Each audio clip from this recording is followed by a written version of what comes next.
Newspaper: food prices swing in Accra market. Survey shows complex picture of scarcity, abundance, shifting consumer preferences. That's the lead story for the Ghanaian Times newspaper. Now, Mrs. Bawumia urges African youth to lead climate action agenda. Vice President warns authorities. It's her husband's birthday today, by the way. It's Bawumia's birthday today. Dr. Bawumia's birthday, yeah. So today is a digital birthday. Digital. Yeah. Happy birthday to you. He turns what, 62? Ah. Oh, okay. He's still young by the Ghanaian standard. He's young, yeah. Ghanaian standard is young. Yeah, so young. Oh, okay. Happy birthday Dr. to Bawumia. Former Vice President Bawumia. Now, on talking about Vice President warns authorities against abuse of female students, and ICU calls for end to precarious work, substandard employment conditions. Chairman Wuntumi is also in the news. He is to appear in court over alleged illegal mining. And if you go to the back page of the Ghanaian Times, STC to introduce green transport by end of year. This according to the MD. Okay. Let's get to the Business and Financial Times for this morning. REACT seminar to push reforms for stronger real estate regulation. Private sector must be at the center of Africa's development agenda. That's Alex Dade of KGL. GSE doubles market value in 17 months, surpasses 160 billion at end of September 2025. MMT targets return to profitability. But there's one here about rural banking, how CEOs are unhappy over directive on tenure limits. So the CEOs of the rural banks, rural and community banks in this country, they had a conference last week in Accra, and they're taking the Bank of Ghana on because the Bank of Ghana had actually indicated in a corporate governance directive of 2021 that for CEOs, you have a tenure of 4 years and you cannot do more than 3 terms. What it means is that you cannot go beyond 12 years. However, the Bank of Ghana wants CEOs who were serving at the time that the directive was made and have reached 12 years to leave. Oh, why?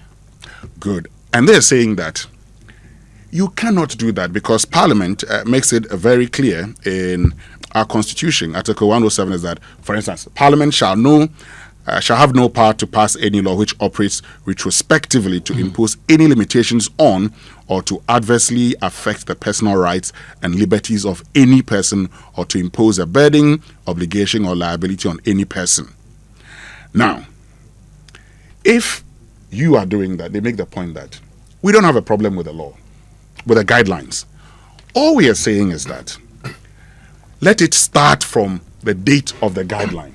So for all those who are CEOs, yes, 2021. Okay. 2021.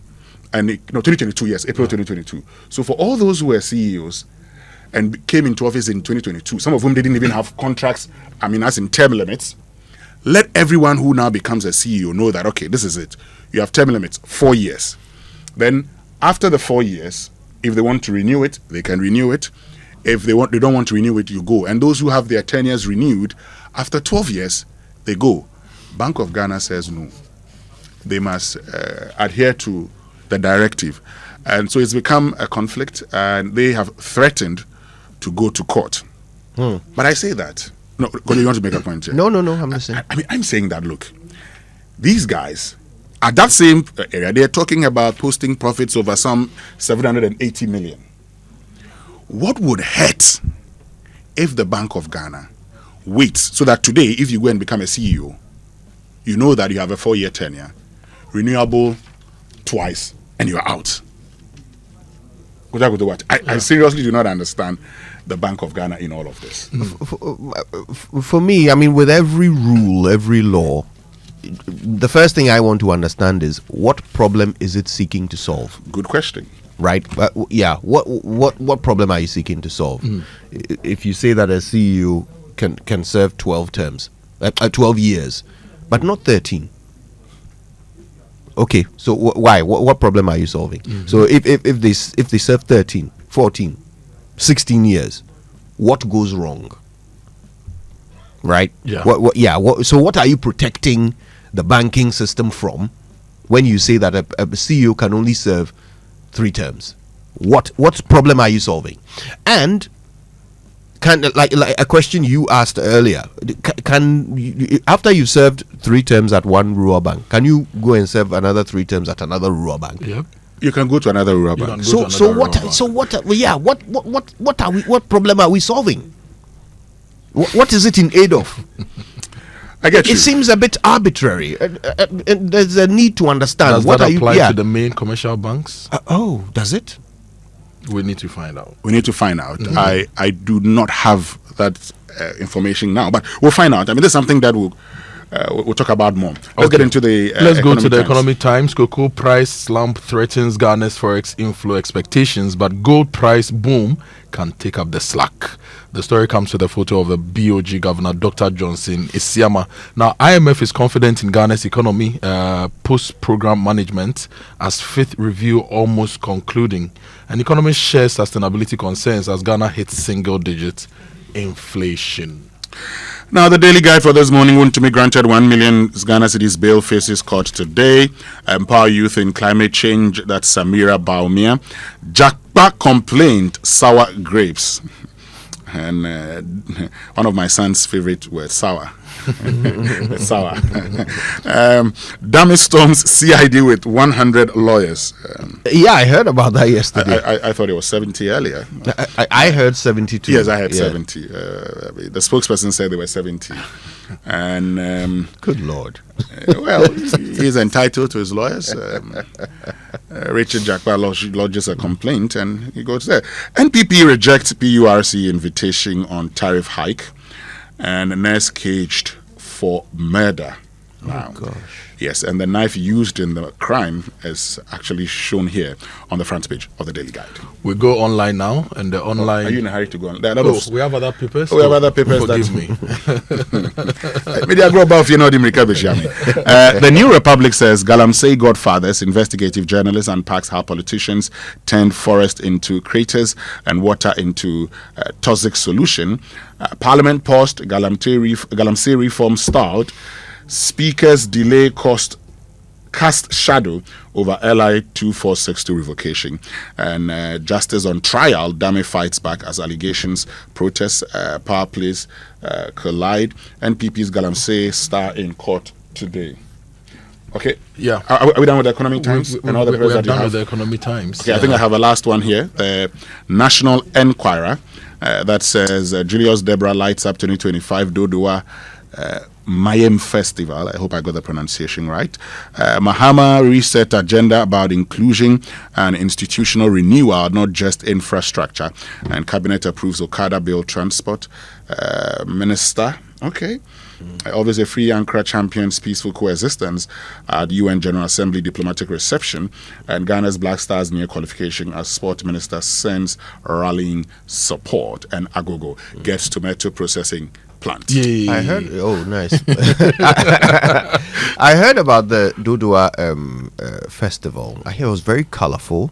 It's an emerging festival, and I thought that was exciting. You know, some of these areas are now taking advantage of their cultural heritage to really attract tourism to their area. And having the chief of staff attend was a. You should have been in Ho over the weekend too, because there were no available hotel rooms. All hotels, guest houses were fully booked. Wow. Yes, that's ugly. Yeah, Ho. Oh, as for Ho, in fact, the major problem is on the 24th to 26th of October, because I called, getting ready for the 75th anniversary of Mali School. Yeah. From the 20th to the 26th. Yes, ZJ Obeti will be there. Yeah. Oh, nice. He will be at Windsor Hotel, the Akwaba party, the Windsor party. The Windsor party. So there's the Soglian Festival, there's the Omsu event.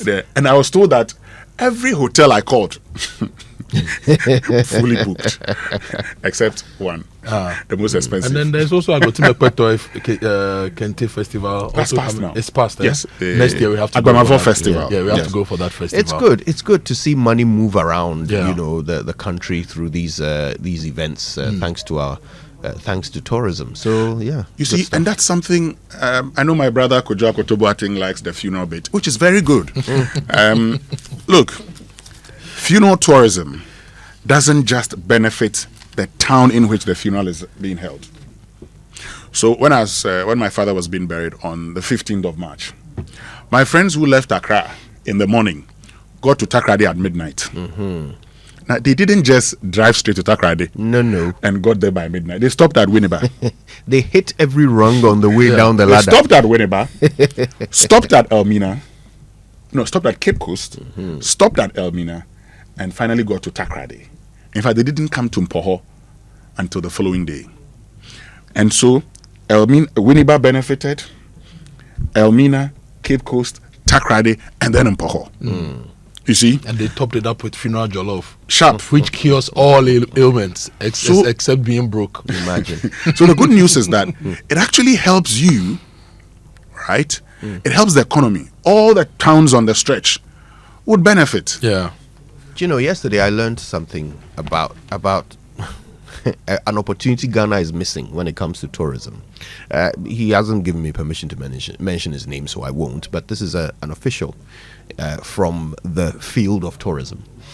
And he was talking about how recently, because the Suez Canal has dropped, so all those cruise liners that take tens of thousands of people on cruises, right? And they go for 30 days and so forth. They've changed their route. Instead of going down through the south, they now come up through West Africa, right? And often stop in Ghana, not overnight, but stop to refuel, clean, and all of that, and then move on. Now, of course, because they want to sell an experience to their, passengers, they've been trying to get access so that when they get to Ghana and they dock, their passengers can be allowed off the ship, come and explore. They will either stop in Takrady or Tema. Do you know that they haven't been given access? Wow. They haven't been given permission. And I'm being told by this insider that the only reason why they haven't been given permission is because the ports get more money from letting freighters stop and offload. So if you, a passenger liner, you stop there to offload, while you are there, a freighter can't come. And the port is only interested in the money they will get. So we need to expand our infrastructure to accommodate all that. We need to have a word with someone at the port to let them understand that it's not just about the money you will get. It's about the money the nation will get when thousands of people get off that ship and come and explore. Tourism is about experience. Very soon the Suez Canal will return to its normal levels and they will not come this way anymore. So while they are coming this way, let us catch them. Let's attract them with something that will make them retain this route. Great. And you just hit the nail on the head. If we treat them well, if the experience is great, this becomes a route. Yes. So all the time people would show up here. After all, and I've talked about, having a conversation about tourism, and what I was told was that our best selling point as a country is not our forts or castles. We don't have, a lot of things. It's not the animals you see while you're at the Kakum National Park. No, it's the experience people have when they come to Ghana. And that's why they are prepared to pay to live in rural or peri-urban areas and have these experiences. Yeah. I've seen a couple of ships dock at Takrady though. I don't know whether it was this year or last year. The people disembarked, they went to Nkrumah's hometown and all that. And as you're saying, there's a big opportunity we need to explore. So if it's infrastructure we need to put in place, let's do that. And let's market that to the world.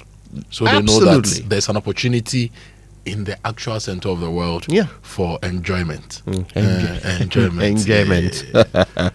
All right, shall we go online? Yep. And if you go to my Joe online this morning, Galamsey fight, we didn't get timeline on promises made. This is Dr. Ken Ashibe, so he's asking for timelines. 12 to face Takwa court over destruction of Takrady Takwa rail line. This is good. We need to punish them. Galamsey fight stuck on promises. Eco-conscious citizens demand action, not talk.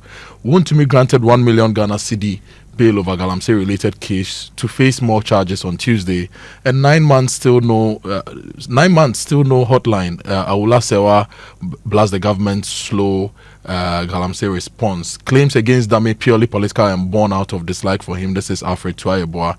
And couples should never go to bed angry, right? It might be time to rethink that. That's an article on My Joy online. If you check My Joy online still, only 10 of 261 assemblies have architects. And the Ghana Institute of Architects is warning of national safety risk. So only 10 of the 261 So assemblies. who's have been architects. approving building and everything, making sure the right things are done? Spatial planning, building inspection, building plans, even revenue generation. Only 10 out of the 261 assemblies have architects. If you go to City Newsroom, there are also more stories there. Eastern Region, Minister gives DCs 2 weeks to profile all miners and financiers. Galamsey Wontumi trial over illegal mining begins today. And economic gains impressive, but borrowing costs remain a concern. This is Che Mensabon. So I want to spend the next 30 minutes to give you the 30 center seconds, spread. you mean? 30 seconds to give you the center spread story of the Ghanaian Times. Food prices swing in Accra markets. Service shows complex picture of scarcity, abundance, shifting consumer preference. And the story says food prices across major markets in Accra continue to fluctuate, with some staples recording steep price hikes, while others are experiencing sharp declines. They talk about the Agbogloshi market, the Kaneshi market, Madenta market, and other markets. And they give us insights into stuff like tomatoes, peppers, onions, and all those things. And the prices keep fluctuating. We need to do better in that regard. Yeah.